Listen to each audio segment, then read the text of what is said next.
निवातरम कर्मचारी साथियों, जैसे कि आपको पता है आज फरवरी माह की 23 तारीख हो चुकी है और कल देर रात यानी 22 फरवरी को फरवरी माह के सैलरी बिल है ऑटो प्रोसेस हो चुके हैं।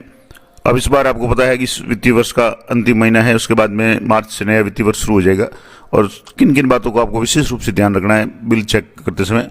तो आप जैसे ही यहाँ डीडीओ लॉगिन में जाकर के बिल स्टेटस में चेक करेंगे तो यहाँ आपके बिल है वो प्रोसेस हुए आपको दिख जाएंगे। जैसे बिल सैलरी बिल से इसमें जानने के बाद में बिल स्टेटस आपको क्लिक करना है और बिल स्टेटस में जैसे आप क्लिक करेंगे तो आपके जितने भी बिल है वो प्रोसेस हुए हैं वो सारे यहाँ शो हो जाएंगे। थोड़ा सा साइट धीरे चल रही है और शुरू में 1-2 दिन साइट थोड़ा सा लोड रहेगी क्योंकि मार्च महीने में सैलरी बिल्स में काफ़ी कुछ बदलाव या अपडेट होगा। खास करके इनकम टैक्स की बात करें तो इस बार इनकम टैक्स के लिए ये अंतिम महीना है इस वित्तीय वर्ष का। उसके बाद में अगला जो भी सैलरी बनेगी वो मार्च की बनेगी जो अगले वित्तीय वर्ष में जाएगी। तो इस वित्तीय वर्ष में जिस भी कर्मचारी के टैक्स की लायबिलिटी है बन रही है वो टैक्स पूरा का पूरा कटा या नहीं कटा, ये डीडीओ की विशेष रूप से जिम्मेदारी है। और मैंने पिछले वीडियो में बताया भी था कि आपको बिल प्रोसेस होने से पहले किन किन बातों का ध्यान रखना है।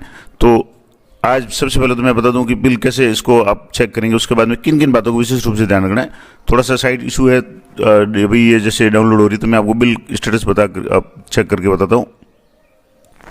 तो मैं आपको बता रहा था जैसे आप डीडीओ लॉगिन करके एम्प्लॉय मैनेजमेंट में जाएंगे और यहाँ जा करके आपको बिल्स में जाना और बिल्स में जाने के बाद में नीचे स्क्रॉल करेंगे बिल स्टेटस, यहाँ बिल स्टेटस पे आप क्लिक करेंगे तो आपके इस महीने के जितने भी बिल सैलरी बिल प्रोसेस हो चुके हैं वो सारे शो हो जाएंगे।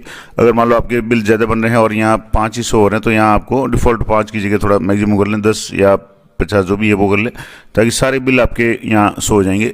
और एक एक बिल की आपको रिपोर्ट डाउनलोड करके जरूर चेक करना है कि इनमें खास करके इनकम टैक्स से संबंधित जो डिडक्शन है वो सही है या नहीं है। अब इसमें 2-3 तरह के मामले होंगे, मैं आपको एक पीडीएफ डाउनलोड करके बताता हूँ। तो जैसे कि आप देख पा रहे हैं, आप यहाँ जैसे 5 बिल है, मैंने आपको बताया था कि अगर ज़्यादा है तो 10 या 25 कर लें ताकि जो भी बिल है आपके शो हो जाएंगे। अब यहाँ बिल स्टेटस आप चेक करेंगे तो पहले तो यहाँ आ रहा है bill not forward to treasury, यानी ये ट्रेजरी जो फॉरवर्ड नहीं हुए यहाँ तक जो 6 बिल है इस महीने की है। इसके अलावा जो पहला वाला बिल है वो token generated for sale bill है, इसका मतलब ये बिल पुराना है, यहाँ से भी देख सकते हैं। इसके अलावा बिल टाइप में आप देखेंगे तो salary bills, regular salary, salary bill, regular salary, इस तरीके से ये जो 7वां बिल है वो बिल सैलरी बिल है, एरियर का है। तो इससे पहले के जो 6 बिल है वो सैलरी के हैं। अब यहाँ से आपको प्रत्येक बिल की यहाँ से व्यू रिपोर्ट में जाकर के आपको इसकी पीडीएफ है वो डाउनलोड कर लेनी है। यहाँ से जैसे आप देखेंगे इसको एक बार डाउनलोड कर लें और डाउनलोड करने के बाद में आप इसको जूम करके अच्छी तरह से एक एक बिल को चेक करके देखें। यहाँ से मैं जैसे एक बिल रिपोर्ट आपको यहाँ बता देता हूँ। यहाँ जैसे मंथ है फरवरी 2026 या मंथ 2026 यानी फरवरी का सैलरी बिल है। अब इस बिल में आपको किन किन बातों को विशेष रूप से ध्यान रखना है वो मैं आपको बता रहा हूँ। यहाँ से जैसे देखेंगे तो एक कार्मिक है जिनका इनकम टैक्स है 5,000 है। इसके अलावा जीपीएफ है, आरजीएसएस है, एसआई प्रीमियम है।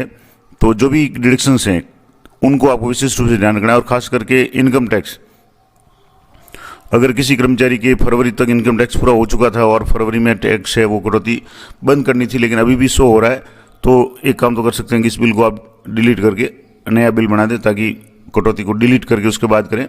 और एक इसका विपरीत भी हो सकता है कि किसी कर्मचारी के अभी तक टैक्स कटौती नहीं हुई हो लेकिन फरवरी में जब भी गणना पत्र दिया उसमें उसने कहा हो कि मुझे फरवरी में 5,000 10,000 का टैक्स कटाना है। तो ऐसी स्थिति में वो टैक्स की कटौती हुई या नहीं हुई ये जरूर ध्यान रखें, क्योंकि अब अगर कटौती नहीं करेंगे तो आपको आगामी दिनों में चालान से कटौती करनी पड़ेगी, क्योंकि अगली जो भी सैलरी होगी मार्च महीने की वो आगामी वित्तीय वर्ष में काउंट होगी। तो फरवरी तक जो भी टैक्स लायबिलिटी बनती है किसी भी कर्मचारी की वो आपको एडवांस में टैक्स है वो डिडक्ट करना है। तो ऐसी स्थिति में आपको इनकम टैक्स की कटौती प्रत्येक कर्मचारी की जरूर चेक कर लें कि उसकी कटौती हुई या नहीं हुई, अगर होनी थी तो हुई या नहीं हुई, अगर बंद करनी थी और फिर भी हो रही है और ऑलरेडी काफ़ी ज़्यादा टैक्स कट चुका है तो आप उस बिल को डिलीट करके कटौती उसको डिलीट करके आप नया बिल प्रोसेस कर सकते हैं। इसके अलावा यहाँ से और भी देख लें जैसे जीपीएफ, और खास करके ऐसे कर्मचारी जिनका किसी का स्थायीकरण हुआ हो अभी तक उसका बेसिक चेंज वगैरह नहीं किया हो और फरवरी माह में आपने किया हो तो बेसिक के अनुसार डीए और एचआरए सामान्य रूप से 10% या 20% जो भी लागू होता हो वो जरूर चेक करें। और डीए 58% है या नहीं है, अगर उसमें भी कोई फर्क है तो आप जरूर चेक करें। और इसके अलावा अगर बेसिक चेंज होता है, कई लोगों के जैसे बेसिक चेंज होते ही इनका आरजीएसएस की कटौती है वो प्रभावित हो जाती है, जैसे इनका मान लो 54,500 है, उससे पहले बेसिक जो कम था तो कटौती कम थी, लेकिन बेसिक चेंज होते ही ये कटौती बढ़ गई है। तो ये कटौती भी हाथों हाथ आपने अपडेट की या नहीं की, ये भी जरूर चेक करें, क्योंकि आरजेएसएस की कटौती अगर जो भी स्लैब के अनुसार नहीं होगी तो भी आपका बिल है वो ट्रेजरी द्वारा ऑब्जेक्शन में आ जाएगा।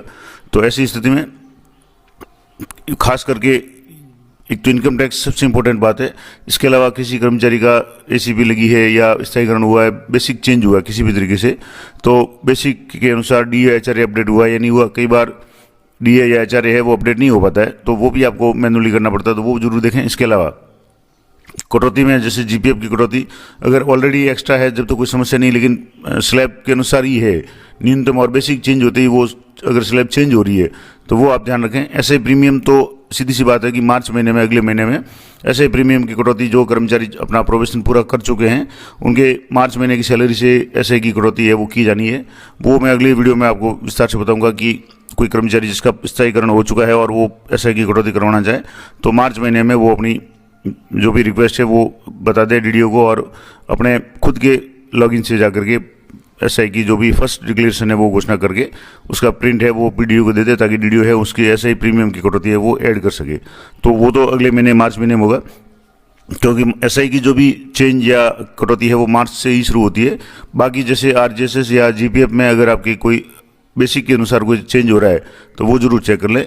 तो ये कुछ इंपॉर्टेंट बातें थी खास करके फरवरी माह के बिल में। और तो सबसे इंपॉर्टेंट काम सभी डीडीओ के लिए कि इनकम टैक्स की कटौती जरूर चेक करें। इसके अलावा बेसिक अगर चेंज हुआ है तो आप अन्य जो भी आरजेएसएस है, जीपीएफ है या डीएचआरए वगैरह है वो भी आप जरूर चेक कर लें। तो ये महत्वपूर्ण अपडेट थी कि फरवरी माह के सैलरी बिल है वो ऑटो प्रोसेस हो चुके हैं और बहुत जल्दी आपको इसको भेजना है, क्योंकि फरवरी माह 28 तारीख तक का ही होता है। इस बार भी 28 का है, तो 28 को वैसे शनिवार है, तो कोशिश करें आप 1-2 दिन में अच्छी तरह से बिल को चेक करके आप ट्रेजरी फॉरवर्ड कर देंगे तो आपके 1 तारीख को सैलरी है वो जमा हो जाएगी। तो ये अपडेट थी IFMS 3.0 से संबंधित। जानकारी अच्छी लगी तो वीडियो को लाइक करें, शेयर करें। मिलते हैं अगले वीडियो में, तब तक जय हिंद, जय भारत।